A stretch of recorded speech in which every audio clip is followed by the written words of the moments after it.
this? Because I know we're going to get into finishing mechanics next, and like you said, the finish is like 5%. Yes. Right? You taught me that. Oh, well, that's He did, guys. He legitimately taught me that. Oh, that's kind of well. So with this, once we get it behind their back, we're just finishing the kimura, right? You don't want us to transition to any other move. No, we're just going to go over the kimura finish today. However, and there's always a however, right, Jeff? Part of the reason I love this, and I've already said this, is there's a lot of transitions that we can do from this position. So even, man, sometimes like, we've all done jiu-jitsu a while, we know things can go wrong, right? Sometimes you'll let the person's head loose, right? Part of this was caging the head, because a very common thing is people turn their back to the mat if their head can get out, right? Well then suddenly their hand is backstopped. Right, and suddenly the ground, which became this pinning tool for us, becomes something for them to help protect their arm. Because dude, I'll do that all day. Someone gets me, I'll roll to this position and try and like weasel my arm back around to the front of my body. Okay, so the kimura isn't the only thing here.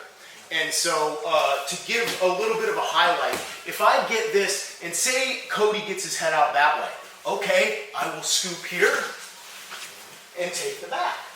Or, my personal favorite disrespectful transition is the bridge pin. Right? That's a good one. Another good one is if Cody's not paying attention and I get this, Jeff taught me this one where he'll just go and I'll just cover the shoulder and finish that way. So there's all these super cool things that you can do from here. And part of the reason is like, are you okay? No, it was an itch. Oh, okay. Mister, don't hurt your opponent's shoulder, just Rex is okay. So you can see, guys, part of the reason I like this hub up here, like I said, his guard is down there. And if we were to simplify how many targets we have on the body, there's 4 below the waist and 7 above. His knees and his ankles are below his waist. When I have him in this position, I have 7 targets. There's 3 on each arm and his neck. Shoulder, elbow, wrist on both arms, and his neck. So from right here, dude, I love this all day long. I will get this, I'll even sometimes sit, grab the chin, do this kind of stuff. Like, this is a really cool position. And it's one of the reasons why, and there's a black belt present, so please correct me if I'm wrong, please. It is my opinion that the kimura is better for transitioning and control than its cousin, the Americana. Just the way it goes, right? So, jiu-jitsu theory rant over. Let's talk about finishing this, you guys, okay? So, Cody, I'm gonna have you turn about this angle right here. So, we've done all this good work, guys. Boom! From here, we're gonna finish. Actually, Cody, I'm gonna have you turn, keep going this way, okay? Because this is where the action's going, guys. Now, this is the part where I tell you there are 2 kinds of finishes here.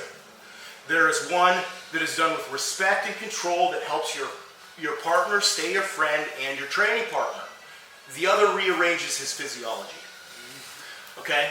So we're here. Cody is very vulnerable. How we're not going to finish. I'm going to put this over here where it's safe. I slap Cody in the back of his head, in the head with his own hand. I go like this. Boom! Imagine what that does to the shoulder, right? Save that one for people who attack you out on the street, you know, or competitions. Please don't do it again, okay? If you guys are slamming the arm behind the back, you're being rude and honestly threatening to injure your training partners, which we don't want. Like I said, we need each other to do this. Here's how I want you to finish. We've got the hand behind the back, right? We're pinning. I'm going to move my elbow around Cody's hip into the floor. Now, to quote my coach, the flexibility of the shoulder is directly proportional to the height of the elbow. Notice how low his elbow is. This is in part a safety feature of this particular finish, okay guys? Because we're going to be able to move this elbow higher and higher at our will. But first we keep our partner safe. And I promise you, in spite of all this safety, he's not going to be able to get out from here. So we're here, we're pinning. I move this around Cody's back. Notice how this leg is keeping his head caged. I don't want him here. If he's here, he's going to sit up. And then we've got other stuff that we can do. I would follow the arm. That's not today's class. So, sorry, Cody. Here we go. I've got this leg covering his head, and I'll even drive it down. Now from here, my finish looks like this. I'm just gonna move my elbow up the back. So he tapped there, or if, say he's super flexible, I get some real estate here, and I pull the elbow. Cody, do you feel like you could get out down there? No. Exactly. Okay. That's why we can finish slow, because we went from a pin to another pin, right? We're across his power line, hip to shoulder. He isn't able to get out. His head is controlled. You could have a conversation with somebody. It's not a matter of if you finish, only when. You guys can see we've got their entire arm behind their back now. They're incredibly vulnerable, which is why we finish slow and controlled. Cool? Any questions? Anyone want to see it again? Yes. So, whole thing. We're pinning. We launch pad up, slow down. Our finishes, our hips twist. I drive his head down. My elbow comes around his back. Now, very slowly, I move this up. He tapped already. Okay, if someone's really flexible, like I said, imagine this position and the person's hand up here and he's like, you can keep going, dude. No. Dude, if I exploded somebody's arm like that, Jeff would have to take me out back and beat me within an inch of my life. Right? Because it's not okay for me to hurt people. But you guys understand how vulnerable this is. It's like, dude, you're not getting out. To quote Sean Applegate, bro, this doesn't get any better for you. It doesn't. It only gets worse. Did you guys get what you needed? All right, practice this. If you have any trouble, let me know. This is the last thing. I know we've been very detailed throughout all of this. But again, you guys can see the level of vulnerability your opponent or your partner, as we should look at it in here, is in this position. Okay? So please, don't go ripping kimuras and slamming them behind the back. If you want to explode and make them salute the flag, your shoulder and elbow bend that way very easy. They don't bend this way very easy. Okay? So remember, you explode for the arm capture, you slow down for the finish. Cool? Practice. 1, 2, 3.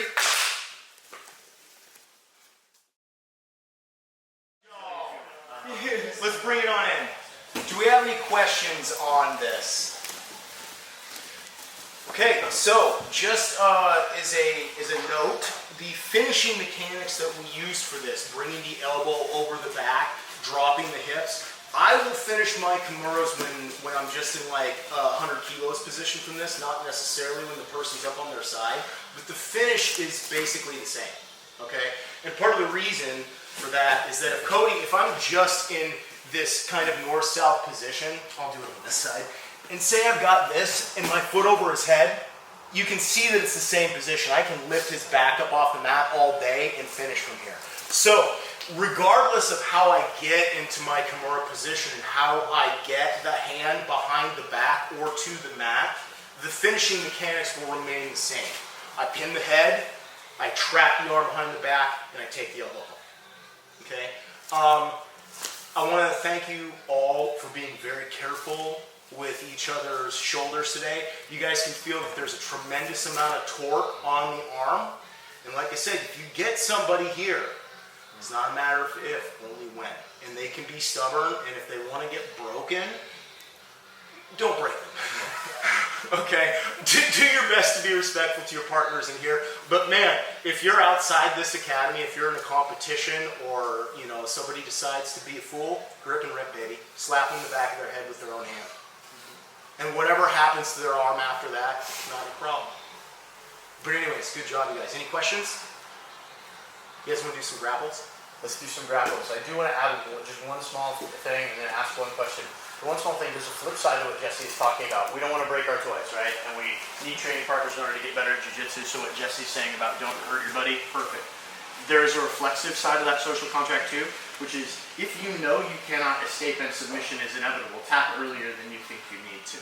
I've seen so many injuries in jiu-jitsu from people who are like, no! And it's like, it's not getting better. If you know you cannot escape and submission is inevitable, tap. If you tap, you start again in 2 seconds. If you don't tap, you may start again in 2 months or who knows. Injury is the enemy and everyday training is the friend. So let's avoid injury, and that's the only thing I would add. And just one question for you all. What did you think about Jesse's class? One more time for Cody as well. Thanks to everybody for coming. Jesse, back to you. Thank you very much, Jeff, for organizing all of this. You guys, you know, we wouldn't have a place to train if it weren't for Jeff, and we would not have people to train with if it weren't for each other. And it's wild because the one thing I will leave you with is jiu-jitsu is the only sport that I've experienced where, man, you beat the hell out of your teammates, and there's no malice. There's no me versus you. It's you beat the hell out of the team, and the entire team gets better. And it's wild because at the end of the day, we need each other more than we realize. Nobody gets good at this alone. And I'll tell you what, knock on Matt, no more COVID, because that sucked, right? No more of that no training with each other. You gotta get better, right? So keep coming to class, drill the move, don't quit. Let's get some grapples in, guys. 1, 2, 3. I'll put some time on the clock, grab a buddy, maybe stay with you.